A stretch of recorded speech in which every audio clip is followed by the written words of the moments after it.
Welcome to our YouTube channel commerce with Kanojia ma'am. तो students, आज की जो हमारी वीडियो है उसका टॉपिक है implementation of GST in India. यानी कि जब जीएसटी इंडिया के अंदर इम्प्लीमेंट हुआ तो क्या क्या चेंजेस आए, किस तरीके से इंडिया के अंदर जो जीएसटी है वो लॉन्च हुआ, इम्प्लीमेंट हुआ। तो देखिए students, for the implementation of GST in India following step was taken. यानी कि जब जीएसटी को इंडिया में इम्प्लीमेंट करने के लिए बहुत सारे स्टेप्स लिए गए। देखिए कौन कौन से स्टेप्स हैं। अगर आपको क्वेश्चन आ जाता है आपके पेपर में, define the steps for implementation of GST in India, तो आपको ये 5 स्टेप लिखने पड़ेंगे। ठीक है। फर्स्ट स्टेप है अमेंडमेंट्स इन कॉन्स्टिट्यूशन। कॉन्स्टिट्यूशन के अंदर कुछ चेंजेस लाए गए, अमेंडमेंट किए गए। ठीक है। दूसरा, providing legislative framework for GST. GST के लिए एक लेजिस्लेटिव फ्रेमवर्क प्रोवाइड किया गया। ठीक है। दूसरा, थर्ड है goods and services tax council, GSTC. तीसरा, redefining the role of CBEC. जो सीबीईसी है उसका एक रोल रीडिफाइन किया गया। पहले डिफाइन था, उसको रीडिफाइन किया गया, भाई अब क्या उसका रोल हो गया। Goods and services tax network, GSTN. ठीक है। ये सब चीजें की गई इंप्लीमेंट करने के लिए जीएसटी को। देखते हैं, पढ़ते हैं हम। Amendment in the constitution. The official powers between the center and the states are clearly demarcated in the constitution. जो official powers थी सेंटर और स्टेट के पास, उसको अलग से चेंज किया गया कॉन्स्टिट्यूशन के अंदर। The center has the power to levy tax on the manufacturer of goods. Centre के पास पावर्स थी कि वो टैक्स लगा सकता है जो भी मैन्युफैक्चरर हैं गुड्स के, उसके ऊपर।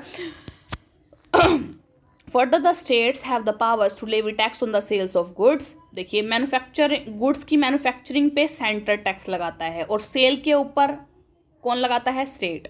इन the case of interstate sales, the centre has the power to levy tax, the central sales tax. देखिए, जब इंटरस्टेट, दो स्टेट के बीच में सेल हो रही है तो सेंट्रल टैक्स लगता है, CST. But the tax is collected and written by the state. जो टैक्स कलेक्ट किया जाता है और स्टेट ही उसको रख लेती है। ठीक है। As for services, it is the centre alone that is empowered to levy service tax. इसलिए और सर्विस के लिए जो टैक्स होता है वो सेंटर के पास होता है कि वो सर्विस टैक्स लगा सकता है। Introduction of the GST required amendment in the constitution to simultaneously empower the centre and state to the levy and collect GST. तो इसलिए चेंज किया गया कॉन्स्टिट्यूशन में कि जो सेंटर है और जो स्टेट है वो टैक्स लगाए और कलेक्ट करे जीएसटी के थ्रू में। The constitution of India has been amended by the constitution 101st amendment. यानी कि 101वीं अमेंडमेंट 2016 एक्ट के अंदर, कॉन्स्टिट्यूशन एक्ट के अंदर इसकी जो अमेंडमेंट हुई। Recently for this purpose article 246A of the constitution empower the centre and the state to levy and collect the GST. कौन से आर्टिकल में आता है? रिसेंट में 246A के अंतर्गत। ठीक है, कॉन्स्टिट्यूशन के। अब देखो यहाँ पर आप पढ़ लीजिए, अमेंडमेंट इन द कॉन्स्टिट्यूशन किस लिए? To simultaneously empower the centre and the state to levy and collect the GST tax. किसके लिए? ताकि एम्पावर मिल जाए सेंटर को और स्टेट को, बोथ को, कि वो लेवी लगाए टैक्स और उसको कलेक्ट करे। ठीक है। Amended by constitution 101st amendment, 101वीं अमेंडमेंट 2016 कॉन्स्टिट्यूशन एक्ट के अंतर्गत। ठीक है। और आर्टिकल कौन सा? 246A एम्पावर्स द, क्या देता है 246A? क्या पावर देता है सेंटर और स्टेट को? कि सेंटर और स्टेट टैक्स को लगाएं और कलेक्ट करें जीएसटी के तहत। ठीक है। The constitution amendment bill was pass by the Lok Sabha in May 2015। कब कॉन्स्टिट्यूशन लोकसभा के अंदर पास किया गया कॉन्स्टिट्यूशन अमेंडमेंट बिल? मई 2015 में लोकसभा के अंदर। The bill was certain amendments was finally pass in the Rajya Sabha and thereafter by Lok Sabha in August 2016। फिर राज्यसभा में आया और फिर लोकसभा में आया 2016 में। 22 member select committee was form to look into the proposed GST laws. एक 22 मेंबर की कमेटी बनाई गई जो जीएसटी लॉ को देखेगी। ठीक है। State and union territory GST laws were pass by the all the state and union territory of India except Jammu and Kashmir, paving the way for smooth roll out of the tax from 1 July 2017। मतलब फिर state और union territory GST law बना दिया गया जिसके अंदर Jammu and Kashmir नहीं add होता बस। ठीक है। Jammu and Kashmir state legislature pass it's GST act on 7 जुलाई 2017। 17, ठीक है। 1 जुलाई को सबके लिए आ गया और जम्मू कश्मीर ने कब पास किया? 7 जुलाई 2017 को। Thereby ensuring that the entire nation is brought under unified indirect taxation system. और उसके बाद से क्या हो गया? पूरा जो हमारा नेशन है वो एक यूनिफाइड टैक्सेशन सिस्टम के अंडर आ गया, ठीक है।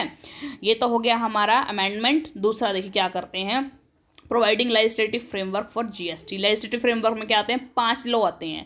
5 laws namely CGST act, UTGST act, IGST act and GST compensation to states are enacted for implementation of GST। ये बनाए गए ताकि इम्प्लीमेंट हो सके GST। फर्स्ट देखिए CGST act enacted by central government, UTGST act enacted by central government और IGST act enacted by central government और GST compensation to state enacted by central government और SGST enacted by each state government. हर एक state की जो government है वो enact करेगा SGST को, इंक्लूडिंग दिल्ली एंड पौंडीचेरी। यानी इसके अंदर जो स्टेट गवर्नमेंट के अंदर दिल्ली भी आता है और पौंडीचेरी भी आता है, ठीक है।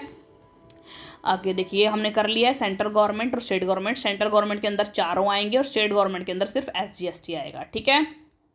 तो यानी आपको अगर आपको ये क्वेश्चन पूछा जाता है कि CGST act, UTGST act, IGST act या फिर GST कंपेंसेशन टू स्टेट्स, ये सब किसके द्वारा इनेक्टेड किए जाते हैं? ये सब सेंट्रल गवर्नमेंट के द्वारा। बस सिर्फ एक ही जो SGST एक्ट है ना, वो ही सिर्फ स्टेट गवर्नमेंट के द्वारा इनेक्टेड किया जाता है, ठीक है।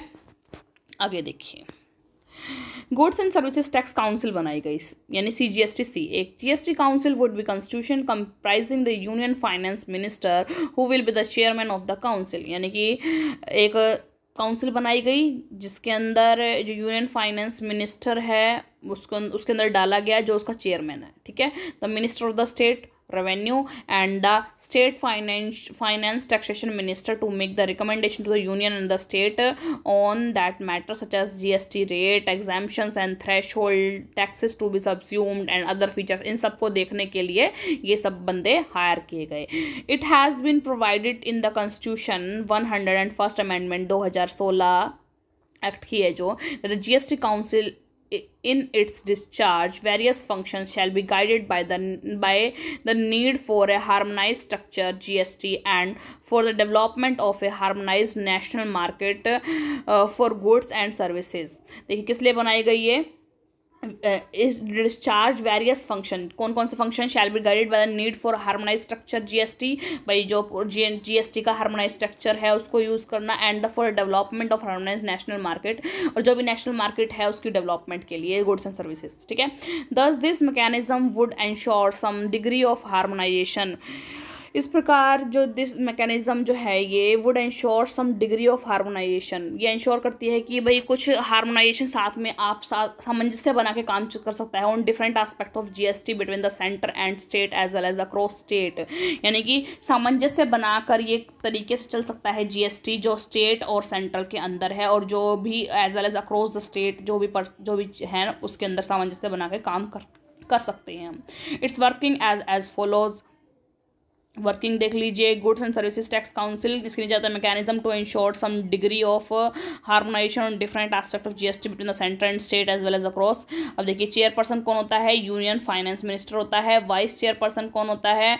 To be chosen among the minister of state government. जो भी स्टेट गवर्नमेंट के मिनिस्टर होते हैं उसके अंदर चूज किया जाता है वाइस चेयरपर्सन। मेंबर देखिए कौन होते हैं? MOS finance and all minister of finance और taxation of the each state, ठीक है। यहाँ मिनिस्टर ऑफ स्टेट गवर्नमेंट आ जाएगा, फाइनेंस के लिए आ जाएगा। Quorum is 50% of total member, जितने भी मेंबर हैं उसका 50% जब बैठते हैं तो कोरम बनता है, ठीक है। स्टेट्स 2/3 वेटेज एंड सेंटर में 1/3 वेटेज। स्टेट के अंदर 2/3 वेटेज मिलती है और सेंटर में 1/3 वेटेज मिलती है, ठीक है। डिसीजन बाय 75%, और कोई भी डिसीजन लेना है अगर मेजोरिटी 75% वाली जिसकी होगी वो डिसीजन लिया जाएगा, ठीक है। Council to make recommendation on everything related to GST including laws, rules and rates etcetera. जो क्या किस किस चीज़ के लिए जो काउंसिल बनाई गई है कि जो भी GST से रिलेटेड जो भी निर्णय लेने हैं ना, डिसीजंस लेने हैं, जैसे कि लॉज से रिलेटेड, रूल्स से रिलेटेड, रेट्स से रिलेटेड, उससे रिलेटेड जो भी निर्णय होंगे वो ये जो कमेटी लेगी, ठीक है। ये हमने बता ही दिया आपको शॉर्ट फॉर्म में करके। अब देखो ये रोल्स है, ये हम एक अगला क्वेश्चन बनाएंगे पूरा इसका काउंसिल वाला। अगले 4th देखिए, redefining the role of CBEC। CBEC is playing an active role in the drafting of GST law and procedures, particularly the CGST and IGST law। जो CBEC है वो एक एक्टिव रोल प्ले करती है GST law को implement करने के लिए, ड्राफ्ट करने के लिए और उसके प्रोसीजर्स को ड्राफ्ट करने के लिए, जैसे कि CGST और IGST लॉ है। Which will be exclusive domain of the centre, ये एक्सक्लूसिव डोमेन है सेंटर का। This part the CBSE would need to be prepare in advance for meeting the implementation challenges. जो भाई इसको ये पहले से ही प्रिपेयर कर लेता है, जो भी चैलेंजेस होने वाले हैं GST को जब इम्प्लीमेंट किया जाएगा तो जो भी चैलेंजेस आएंगे उसके लिए ये तैयारी करता है, ठीक है। Which are quite formidable.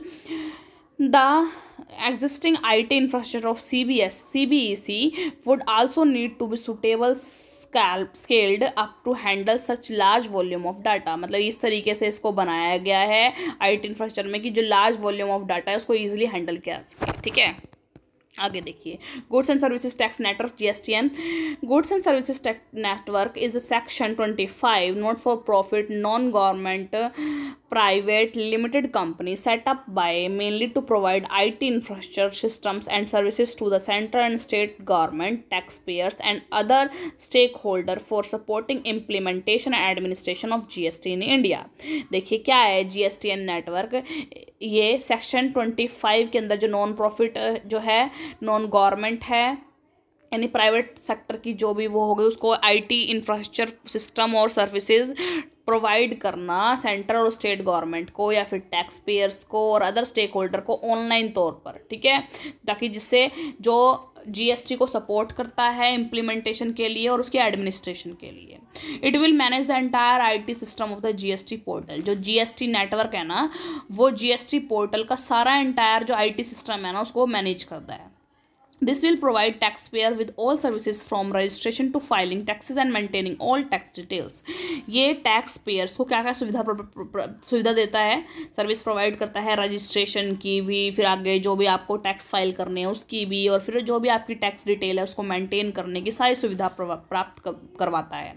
GSTN is special purpose vehicle SPV, ठीक है। It establishes, develops and manages the requirement infrastructure system, technology, partnership and ecosystem for implementation of GST। ये क्या प्रोवाइड करता है, एस्टेब्लिश करता है, डेवलप करता है, मैनेज करता है जो भी इंफ्रास्ट्रक्चर सिस्टम चाहिए हमारे GST को इम्प्लीमेंट करने के लिए। GSTN is the backbone of the common portal which is the interface between the taxpayer and the government। GSTN जो है ना एक बैकबोन है, रीढ़ की हड्डी है कॉमन पोर्टल की, जो कि इंटरफेस करता है किसको, टैक्स पेयर को और गवर्नमेंट को, मतलब दोनों की मतलब जो आमना सामना करवाता है, ठीक है।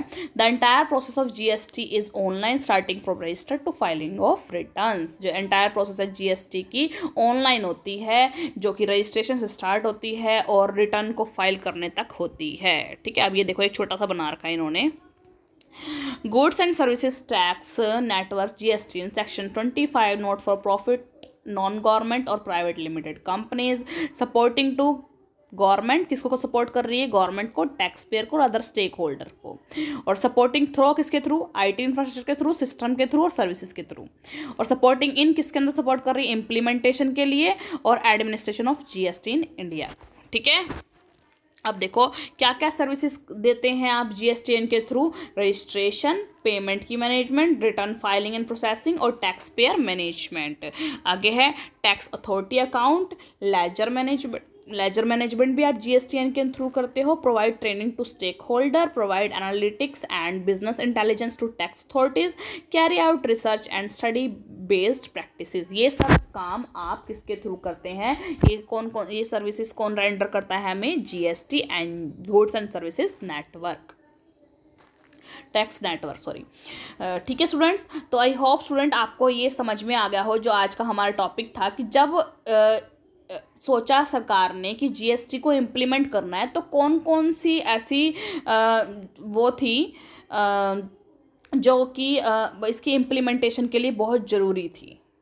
तो देखिए, सॉरी ये आ गई, तो ये जो 5 फॉलोइंग स्टेप्स थे जिसको पूरा करके हम क्या कर सकते थे, मतलब इंडिया में जीएसटी को इम्प्लीमेंट किया गया। ठीक है, ये 5 स्टेप्स को फॉलो करके इंडिया में जीएसटी को इम्प्लीमेंट किया गया। फर्स्ट तो कॉन्स्टिट्यूशन में अमेंडमेंट चेंजेस कराए गए, फिर लेजिस्लेटिव फ्रेमवर्क प्रोवाइड किया गया, फिर goods and service tax council स्थापित की गई जो इसके रूल्स और रेगुलेशन को फॉलो करेगी, और रीडिफाइनिंग द रोल ऑफ सीबीएसई का जो रोल था उसको रीडिफाइन किया गया, और जीएसटीएन नेटवर्क सेट किया गया। ठीक है, तो ये हैं सारे स्टेप्स जो implementation of GST in India में फॉलो किए गए। ठीक है, तो आई होप स्टूडेंट ये वीडियो आपको समझ में आई हो, आपको क्लियर हुआ टॉपिक, और अगर वीडियो आपके लिए यूज़फुल रही हो तो ज़्यादा से ज़्यादा मेरी वीडियो को लाइक कीजिए, शेयर कीजिए, कमेंट्स कीजिए, और ज़्यादा से ज़्यादा मेरे चैनल को सब्सक्राइब कीजिए, commerce with Kanaujia ma'am, and don't forget to hit the bell icon for the further notification of my videos. Thank you students.